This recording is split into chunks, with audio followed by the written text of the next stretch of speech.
Hello, good morning बच्चों। आज की क्लास कक्षा 7 के लिए मैथ से अभ्यास 12C। बच्चों, क्षेत्रमिति में अब हम आयताकार मार्ग के मध्य परस्पर लंबवत काटने वाले मार्ग का क्षेत्रफल निकालने के लिए कुछ और प्रश्नों को भी समझते हैं कि हमें कब और कहाँ इसकी ज़रूरत और पड़ सकती है। तो चलिए शुरू करते हैं। ये वीडियो आपके लिए पार्ट 2 के रूप में है। तो देखो, अभ्यास 12C के हम इन प्रश्नों को हल करना सीखेंगे। ठीक है। अब बच्चों, हम समझेंगे ऐसे प्रांगण का क्षेत्रफल निकालना जो छायांकित नहीं है। जैसे कि ये एक आयताकार है और इसकी लंबाई 75 मीटर और चौड़ाई 24 मीटर है, और इस रास्ते की चौड़ाई 10 मीटर, इधर भी इस रास्ते की चौड़ाई 10 मीटर है। तो अब अगर हम इसका ये रास्ता हटा दें, ठीक है, इस रास्ते को अब हम यहाँ से हटा दें, ठीक है, तो हमें किसका क्षेत्रफल निकालना है? जो छायांकित नहीं है, इनका क्षेत्रफल अब हमें निकालना है। तो हम क्या करेंगे?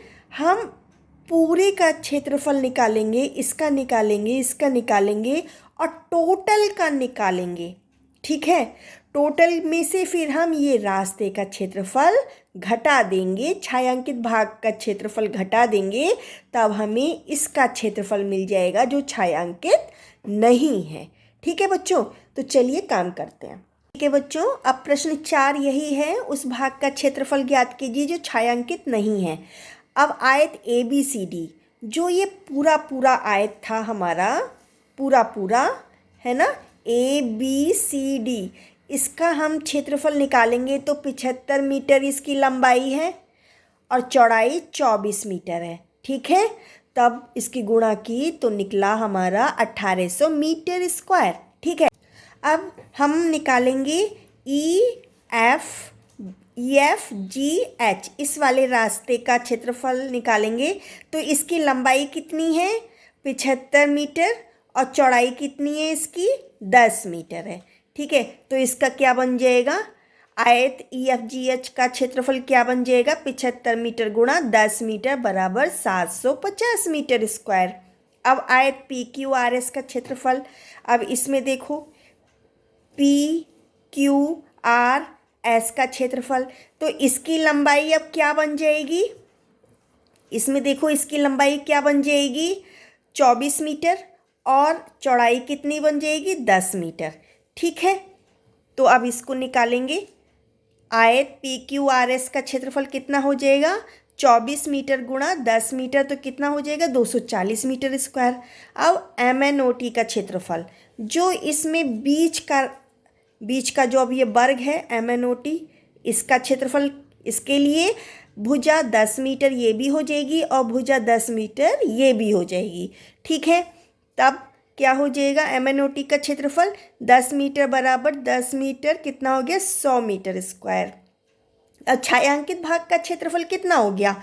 750 प्लस 240 माइनस 100 मीटर स्क्वायर। तो इसको जोड़ दिया और इसको घटा दिया, 990 आया, उसमें से 100 घटाया तो 890 मीटर स्क्वायर आया। अब उस भाग का क्षेत्रफल जो छायांकित नहीं है, तो हमारा पूरे आयत का क्षेत्रफल कितना आया था? 1800, है ना। तो 1800 में से अब ये हम अपना संपूर्ण मार्ग का क्षेत्रफल घटा देंगे, छायांकित भाग का क्षेत्रफल घटा देंगे, तो कितना आ जाएगा? 910 मीटर स्क्वायर हो जाएगा। तो आंसर क्या बना? उस भाग का क्षेत्रफल जो छायांकित नहीं है वह 910 मीटर स्क्वायर होगा। आया बच्चों समझ में? बच्चों देखो, 5वां प्रश्न है, एक राजकीय भवन का मानचित्र दिया गया है। इसमें सड़क को बिंदुदार भाग से दिखाया गया है। सड़क की चौड़ाई 2 मीटर है। तो पहला प्रश्न पूछा गया है, सड़क का क्षेत्रफल बताइए। दूसरा पूछा है, सड़क पर ईंट बिछवाने का खर्च ₹45 प्रति वर्ग मीटर की दर से क्या होगा? ठीक है बच्चों, तो अब हम क्या करेंगे कि ये पूरे राजकीय भवन की लंबाई है 30 मीटर और चौड़ाई है 20 मीटर। ठीक है, लेकिन मकान की चौड़ाई है 15 मीटर। तब पार्क सहित सड़क की चौड़ाई कितनी हो जाएगी? पार्क सहित सड़क की चौड़ाई कितनी हो जाएगी? 20 में से जब हम 15 मीटर ये घटा देंगे, 20 मीटर में से जब 15 मीटर घटा देंगे तो कितना बचेगा? 5 मीटर बचेगा। ठीक है, तो सड़क की लंबाई कितनी हो गई? यहाँ से देखो, सड़क की लंबाई पूरी मकान की लंबाई के बराबर ही है ना? कितनी हो गई? 30 मीटर। चौड़ाई कितनी हो गई पार्क सहित? तो अब हम क्या करेंगे, ये 20 में से ये 15 मकान की चौड़ाई घटा देंगे तो हमें ये वाली सड़क की चौड़ाई मिल जाएगी। तो कितना आ गया? 20 माइनस 15 मीटर बराबर 5 मीटर। अब सड़क का पार्क सहित क्षेत्रफल कितना हो जाएगा? 30 मीटर गुणा 5 मीटर कितना हो गया? जीरो लगा दो, 3 पंजे 15, 150 मीटर स्क्वायर। पार्क की लंबाई, अब देखो बच्चों, पार्क की लंबाई अब पार्क की लंबाई तो यहाँ से यहाँ तक है ना, यहाँ से यहाँ तक है ना, तो पूरी तो 30 मीटर है। अब इसमें से 2 मीटर ये और 2 मीटर ये रास्ता कम कर दो। ठीक है, तो कितना हो जाएगा? 30 मीटर में से माइनस किया 2 + 2 तो कितना आ गया? 30 - 4 मीटर बराबर 26 मीटर। और पार्क की चौड़ाई देख लो, पार्क की चौड़ाई अब कितनी होगी? पूरी तो ये 5 निकली थी, है ना, और 2 मीटर की सड़क भी है। ठीक है, तो पार्क की चौड़ाई कितनी हो जाएगी? 5 में से 2 घटा दो, 3 मीटर, है ना। तब 5 मीटर में से 2 मीटर घटा दिया, कितना आया? 3 मीटर। अब पार्क का क्षेत्रफल कितना मिल गया? 26 मीटर गुणा 3 मीटर। ठीक है, तो कितना हो गया? 3 × 18, 3 दूनी 6 और 1 7, 78 मीटर स्क्वायर। अब बच्चों देखो, सड़क का क्षेत्रफल हमें कैसे मिल जाएगा? जो हमने सड़क का क्षेत्रफल पार्क सहित निकाला था, उसमें से पार्क का क्षेत्रफल जैसे ही हम घटा देंगे, ठीक है, तो हमें ये सड़क का क्षेत्रफल मिल जाएगा। ठीक है, ठीक है, तो सड़क का क्षेत्रफल कैसे मिला? ये 150 वर्ग मीटर में से हमने पार्क का क्षेत्रफल 78 वर्ग मीटर घटा दिया तो कितना मिला? 72 मीटर स्क्वायर मिल गया। ठीक है, तो सड़क पर ईंट बिछवाने का कुल खर्च कितना हुआ था? है ना, 45 रुपये प्रति वर्ग मीटर था ना, तो 72 मीटर स्क्वायर से अब हम गुणा कर देंगे तो हमारा आया 3240 रुपये। तो आंसर क्या बना? सड़क का क्षेत्रफल तो 72 मीटर स्क्वायर मिला और ईंट बिछवाने का कुल खर्च रुपये 3240 होगा। ठीक है बच्चों, आया समझ में? बहुत आसान है बच्चों। देखो, छठा प्रश्न है, अमरूद के एक आयताकार बाग की लंबाई 180 मीटर और चौड़ाई 120 मीटर है। बाग के बीचों बीच एक दूसरे को समकोण पर काटते हुए 3 मीटर चौड़े 2 रास्ते हैं। रास्ते पर मिट्टी डलवाने का खर्च 12 रुपये प्रति मीटर की दर से ज्ञात कीजिए।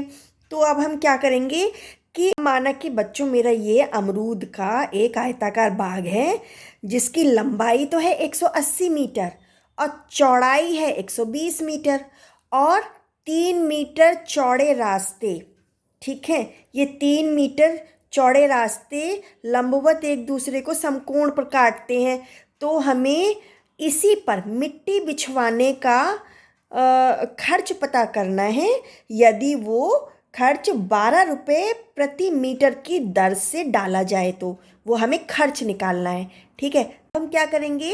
रास्ता EFGH का क्षेत्रफल, तो EFGH का क्षेत्रफल, इसकी लंबाई क्या हो गई? 180 मीटर और चौड़ाई कितनी है इसकी? 3 मीटर। ठीक है, तो 180 मीटर गुणा 3 मीटर कितना हो गया? 18, 1 0 लगा दो, 18 × 3 = 54, 540 मीटर स्क्वायर। अब रास्ता PQRS का क्षेत्रफल, PQRS कौन सा है? ये है PQRS। इसकी लंबाई कितनी है? 120 मीटर और चौड़ाई इसकी कितनी है? 3 मीटर। तो अब हम क्या करेंगे? 120 मीटर गुणा 3 मीटर कितना आया? 1 0 लगा दो, 12 × 3 = 36, 360 मीटर स्क्वायर। अब उभयनिष्ठ वर्ग MNOT का क्षेत्रफल कितना हो जाएगा? भुजा गुणा भुजा, तो ये कितना है? ये भी 3 मीटर है, ये भी 3 मीटर है और ये भी 3 मीटर है ना, हमने देखा था ना ऊपर, ये भी 3 मीटर है। ठीक है, क्या हो जाएगा? 3 मीटर गुणा 3 मीटर कितना हो गया, 9 मीटर स्क्वायर। अब संपूर्ण रास्ते का क्षेत्रफल क्या हो जाएगा, ये 540 में 360 जोड़ेंगे और 9 को घटा देंगे। ठीक है, तो 540 में 360 जोड़ा और 9 घटाया, हमारा आया 891 मीटर स्क्वायर। आप भी ऐसे करके देखिए। संपूर्ण रास्ते पर मिट्टी डलवाने का खर्च क्या हो जाएगा, 891 मीटर वर्ग में रुपये 12 की गुणा कर देंगे, क्योंकि यही तो दर हमें दी गई थी, 12 रुपये प्रति वर्ग मीटर की दर से मिट्टी डलवाने का खर्च है। अब इसकी 12 में है, जब हमने इसमें गुणा की तो हमारा खर्चा आया रुपये 10,692। आप भी निकालो बच्चों। ठीक है, आपको आंसर यही मिलेगा। तो आंसर क्या हुआ, कुल खर्च रुपये 10,692 होगा। बच्चों 7वां प्रश्न है, किसी स्कूल के छात्रों ने सफाई अभियान के लिए एक रैली निकाली। रैली कुछ समय बाद स्कूल से कुछ दूरी पर बने एक आयताकार पार्क में पहुंची, जिसकी लंबाई 40 मीटर तथा चौड़ाई 25 मीटर है। छात्र 3 समूहों में बंट गए और पार्क में 5 मीटर चौड़े रास्ते पर 2 परस्पर लंबवत रास्तों के क्रमशः ABEF तथा GCDH भागों को प्रथम समूह ने, PEHS तथा FQRG भाग को द्वितीय समूह ने और EFGH भाग को तृतीय समूह ने साफ किया।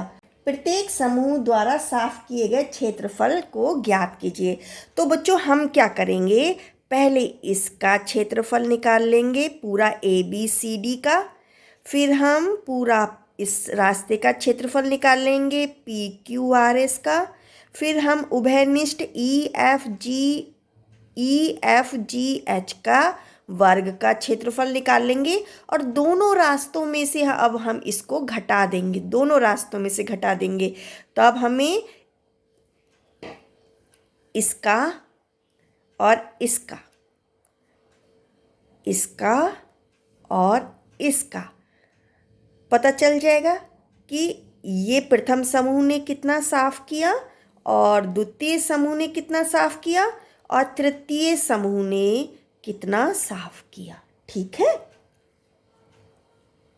बच्चों, ABCD का क्षेत्रफल निकाल लेते हैं। तो कितना है, इसकी लंबाई कितनी है, 40 मीटर है और चौड़ाई कितनी है, 5 मीटर है। तो क्या हो जाएगा, 40 मीटर गुणा 5 मीटर कितना हो जाएगा, 0 लगा दो, 5 चौक 20, 200 मीटर स्क्वायर। अब PQRS के लिए लंबाई कितनी हो जाएगी, 25 मीटर, चौड़ाई कितनी हो जाएगी, 5 मीटर। ठीक है, तो 25 मीटर गुणा 5 मीटर बराबर 25 पंजे 125 मीटर स्क्वायर। ठीक है, अब वर्ग EFGH का क्षेत्रफल बराबर भुजा गुणा भुजा। तब इसके लिए ये भी 5 मीटर है और ये भी 5 मीटर है ना।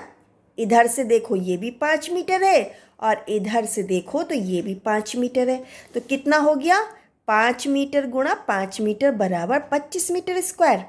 अब आंसर क्या बना, प्रथम समूह जो ABEF तथा GCDH का क्षेत्रफल वो कितना हो गया, ABEF और GCDH इसका और इसका क्षेत्रफल कितना हो गया, जो इसका आया था उसमें से 25 घटा देते हैं। ठीक है, ठीक है, आया था 200 में से 25 घटाया कितना आया, 175 मीटर स्क्वायर। इसी तरीके से आप इसको देखो, PEHS और FQRG इसका क्षेत्रफल कितना हो जाएगा, जो इसका आया था PQRS का उसमें से EFGH को इसको घटा देते हैं।